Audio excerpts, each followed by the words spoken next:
Baiklah, jadi sini kami akan membahas kembali mengenai artificial intelligence dan ini sudah pada bagian keempat. Namun sebelum itu kami akan memperkenalkan kembali nama kami. Saya Brian Gabriel Mesak.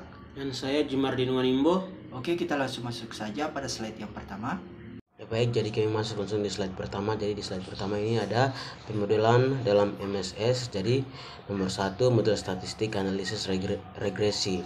Nah, ada fungsinya. Fungsi mencari relasi antara variabel. Dan berikut ada tool atau pemrograman dalam software pengembangan DSS. Yang kedua ada model finansial dan juga fungsinya pengembangan laporan pemasukan dan proyeksi dan data finansial.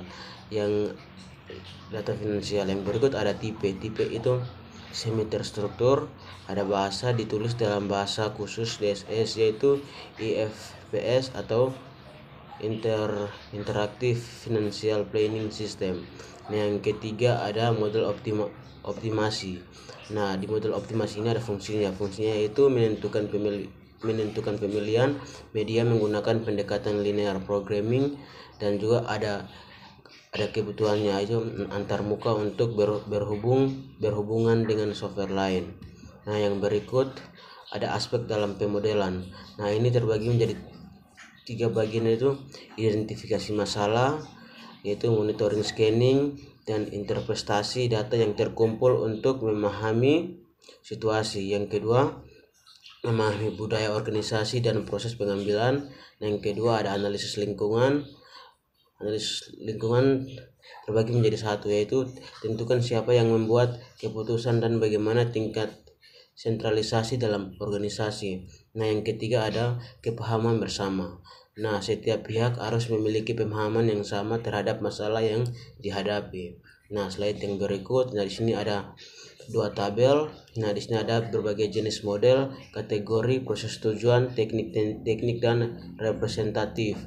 Nah, di sini ada berbagai jenis model, kategori, presentasi, dan tujuan, teknik dan representasi. Nah, teman-teman bisa lihat pada gambar yang sudah saya tampilkan. Nah, yang berikut ada analisis statis dan analisis dinamis. Nah, di sini terbagi menjadi 2, yaitu analisis statis. Nah, di sini definisi pengambilan suatu kejadian dalam suatu interval waktu. Nah, yang berikut ada ciri stabilisasi, diasumsikan tidak ada perubahan selama periode. Contoh, pendapat triwulan atau tahunan, keputusan buat sendiri atau beli. Nah, yang kedua ada analisis dinamis, definisi pengevaluasi skenario yang berubah seiring waktu. Nah, ciri bergantung pada waktu menunjukkan tren atau pola. Contoh, proyeksi rugi laba 5 tahun dengan perubahan data input biaya, harga, kuantitas. Yang berikut ada kepastian, ketidakpastian, dan risiko. Nah, di sini terbagi menjadi 3 bagian, yaitu ada yang pertama ada evaluasi dan perbandingan alternatif. Proses ini melibatkan analisis beberapa pilihan yang tersedia. Yang berikut ada prediksi hasil akhir, penting untuk memproyeksikan konsekuensi dari setiap alternatif sebelum membuat keputusan. Yang berikut ada klasifikasi situasi keputusan. Situasi keputusan diklasifikasikan berdasarkan pengetahuan atau keyakinan pengambilan keputusan terhadap hasil yang diperkirakan. Yang berikut ada tabel kepastian dan ketidakpastian dan risiko. Pengetahuan diklasifikasikan menjadi 3 kategori: kepastian, ketidakpastian, dan risiko. Jadi teman-teman bisa lihat di tabel pada gambar ini, pengetahuan bertambah, pengetahuan lengkap, pasti, risiko diabaikan total, tidak pasti, pengetahuan berkurang. Nah, yang berikut ada diagram pengaruh. Di diagram pengaruh ini ada 2 bagian, yaitu definisi grafik. Pada grafik model digunakan untuk membantu mendesain, mengembangkan, dan memahami suatu model. Yang kedua ada format standar. Segi 4 menunjukkan variabel keputusan. Lingkaran menunjukkan variabel yang tidak dapat dikontrol atau variabel lanjutan. Yang ketiga atau yang terakhir ada oval menunjukkan variabel hasil atau hasil akhir. Yang berikut ada tabel juga. Di sini ada diagram pengaruh. Variabel dihubungkan dengan anak panah yang yang mengindikasikan arah pengaruh atau hubungan. Jadi teman-teman bisa lihat di tabel berikut ini yang sudah kami tampilkan. Yang berikut ada contoh diagram pengaruh. Model laba pendapatan, pengeluaran, pendapatan, unit terjual, unit harga, unit terjual sama dengan 0,5, jumlah yang digunakan dalam iklan, pengeluaran, unit cost untuk terjual tambah biaya tetap. Nah, yang berikut ada tabel juga di sini, tabel contoh diagram pengaruh.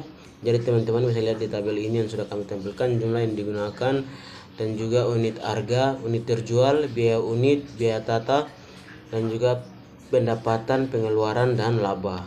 Nah, di sini ada analisis keputusan dengan sedikit alternatif, definisi, mengorganisir informasi untuk memudahkan pengambilan keputusan, contoh investasi, ekonomi kuat, obligasi 12%, saham 15%, deposito 6,5%, stagnan, obligasi 6%, saham 3%, deposito 6,5%, lama obligasi 3%, saham kurang 2%, deposito 6,5%. Yang berikut ada tabel keputusan. Nah, di sini teman-teman bisa lihat di tabel, yaitu ada kondisi alamiah variabel tidak dapat dikontrol, alternatif, pertumbuhan kuat, stagnis, dan inflasi. Jadi obligasi 12,0, 6,0, dan juga 3,0, saham 15,0, 3,0, dan min 2,0, dan CD 6,5, 6,5, dan 6,5. Nah, yang berikut ada pohon keputusan. Di pohon keputusan ini ada definisi alternatif dari tabel keputusan untuk menggambarkan keputusan secara grafis. Ada keuntungan terbagi menjadi dua, yaitu visualisasi menggunakan hubungan antara masalah, efisiensi memudahkan analisis situasi kompleks secara ringkas. Nah, yang berikut ada optimasi dengan program matematis. Nah, di sini terbagi menjadi dua, yaitu definisi dan tujuan. Definisinya teknik untuk menyelesaikan masalah manajerial dengan mengalokasikan sumber daya terbatas, dan untuk tujuannya yaitu mengoptimalkan penggunaan tenaga kerja, model mesin, atau sumber daya lainnya. Yang berikut ada tabel juga di sini, tabel struktur umum model kuantitatif, variabel dapat dikontrol, variabel keputusan, hubungan matematik, variabel hasil. Nah, yang berikut ada optimasi dengan pemrograman matematis. Nah, di sini terbagi menjadi dua, yaitu karakteristik dan asumsi. Nah, di karakteristik ini juga terbagi menjadi beberapa bagian, yaitu yang pertama, sumber daya terbatas dialokasikan untuk memproduksi. Yang berikut ada terdapat beberapa cara penggunaan sumber daya dan solusi. Yang berikut ada setiap aktivitas menghasilkan sesuatu tujuan yang ditetapkan. Yang berikut ada pengalokasian dibatasi oleh batasan constraints. Nah, yang kedua ada asumsi terbagi menjadi 4 bagian, itu hasil alokasi dapat dibandingkan dan diukur, hasil alokasi berdiri sendiri, hasil total adalah penjumlahan semua aktivitas, semua data diketahui dengan pasti. Oke, jadi di sini saya akan melanjutkan penjelasan dari teman saya. Di sini ada linear programming atau LP. Jadi ada definisinya. Masalah pencampuran untuk meminimalkan biaya dalam pembuatan cat dan kriteria tertentu. Kemudian ada kebutuhan. Di situ ada brilliance dan hue. Kemudian untuk brilliance di situ dia minimal 30 derajat dan untuk hue minimal 20 derajat. Kemudian ada kontribusi formula. Di situ ada alpha dan beta. Pada bagian alpha 1 ons sama dengan 1 derajat brilliance, 3 derajat hue, biayanya 45 kens atau ons. Untuk beta 1 ons beta sama dengan 1 derajat brilliance, biayanya 12 kens atau ons. Kemudian di situ ada tujuan, menemukan jumlah alpha kali 1 dan beta kali 2 untuk meminimalkan biaya. Kita lanjut pada slide yang ke-19. Di sini ada perumusan blending program. Di situ ada decision variable kali 1 jumlah alpha ounce dalam setiap gram, kemudian kali 2 jumlah beta ounce dalam setiap gram. Kemudian ada fungsi tujuan, meminimalisasi biaya total 45 kali 1 tambah 12 kali 2.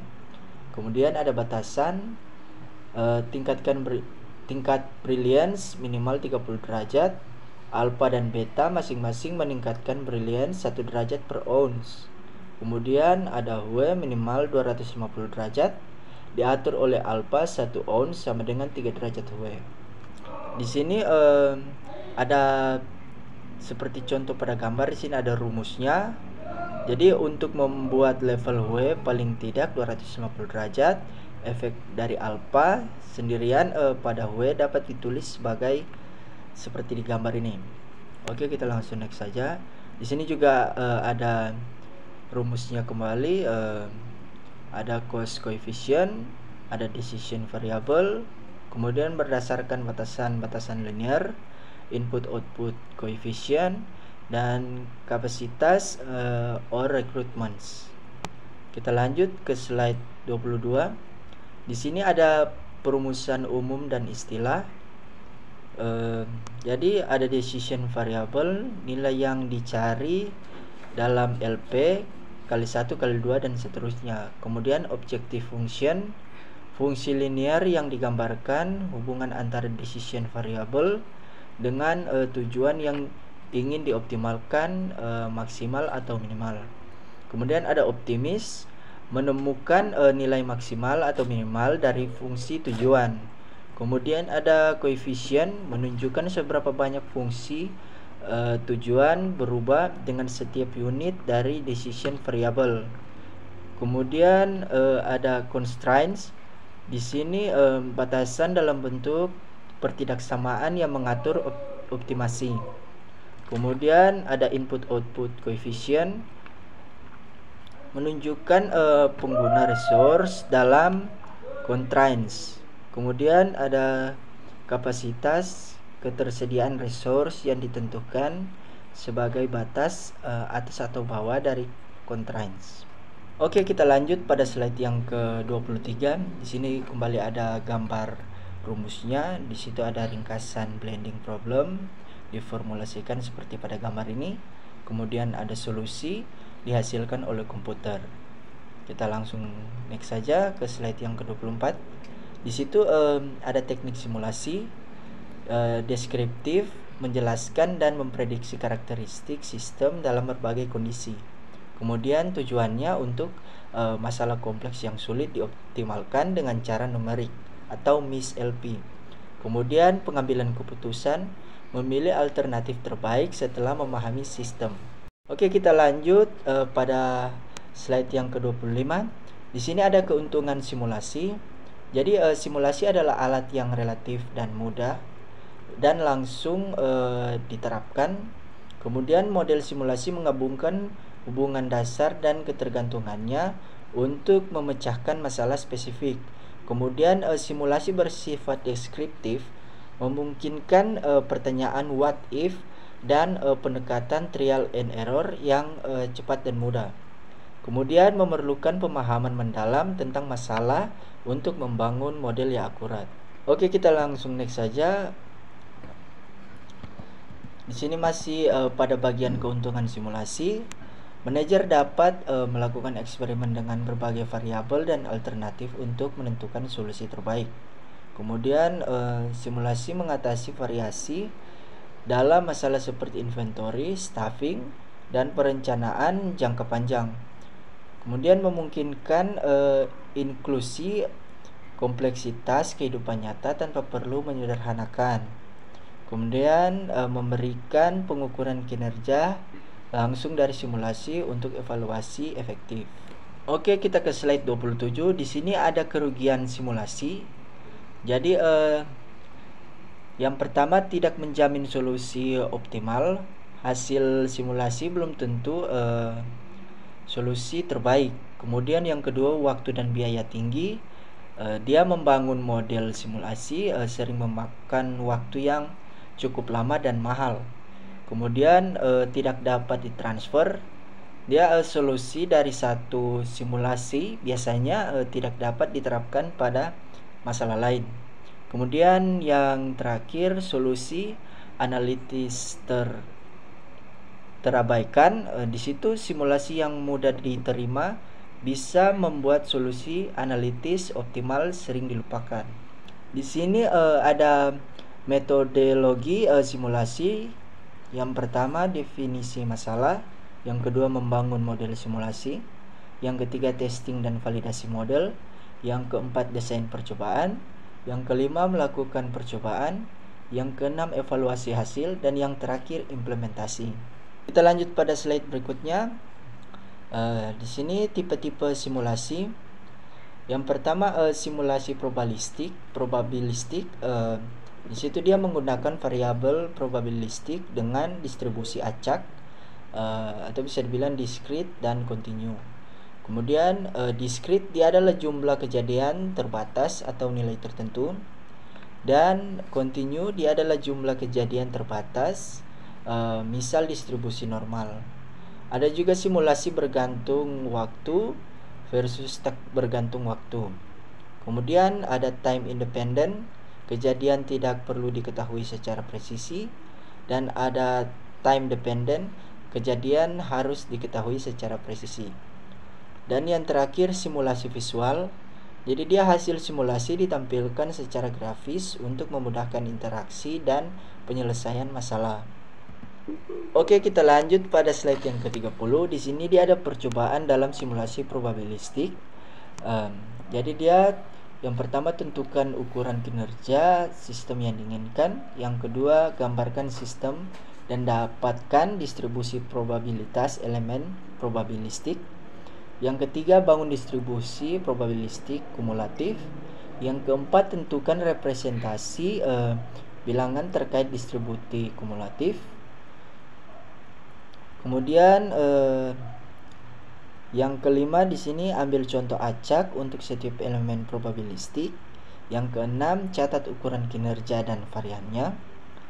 Yang ketujuh, ulangi langkah seperti yang kelima dan keenam tadi yang saya jelaskan hingga ukuran kinerja stabil. Kemudian yang kedelapan, ulangi langkah 5-7 untuk berbagai alternatif dan tentukan confidence interval. Oke, kita lanjut pada slide yang ke-31. Di sini ada program heuristik. Jadi dia menggunakan aturan sederhana heuristik untuk mendapatkan solusi yang layak pada masalah kompleks. Kemudian solusi biasanya dalam rentang 90 sampai 99,99% dari solusi optimal. Oke, kita lanjut pada slide yang ke-32. Di sini ada metodologi heuristik. Dia menggunakan skema klasifikasi untuk memberi struktur pada masalah, kemudian menganalisis karakteristik elemen masalah. Kemudian aturan seleksi elemen untuk strategi pencarian yang efisien, baru aturan tambahan untuk seleksi lebih lanjut, dan yang terakhir fungsi tujuan untuk mengecek kelayakan solusi selama pencarian. Kemudian kita lanjut ke slide yang 33. Di situ ada kelebihan dan keterbatasan masih pada bagian program heuristik. Jadi untuk kelebihannya mudah diimplementasikan, menghemat waktu dan sumber daya, serta menghasilkan berbagai solusi yang dapat diterima. Kemudian keterbatasannya di situ ada data tidak pasti atau tidak kompleks, baru model sering disederhanakan dan waktu komputasi bisa lama. Oke, baiklah, kita lanjut pada slide yang ke-34. Di situ ada masalah-masalah dalam penggunaan heuristik. Jadi ada enumerasi tidak selalu praktis.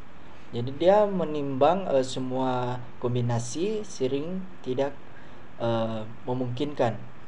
Kemudian ada keputusan sekuensial terbatas. Jadi dia pilihan mungkin gagal mengantisipasi konsekuensi lebih lanjut. Kemudian di situ ada optimal lokal versus global. Jadi dia solusi terbaik seringkali bersifat lokal, sementara heuristik bertitik tolak pada perspektif global. Dan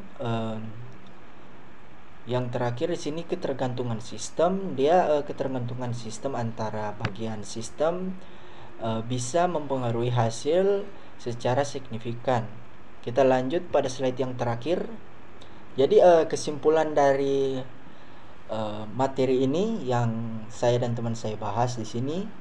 Jadi di sini jenis model, statistik, cuplikan singkat atau dinamis. Baru di sini juga ada analisis kondisi.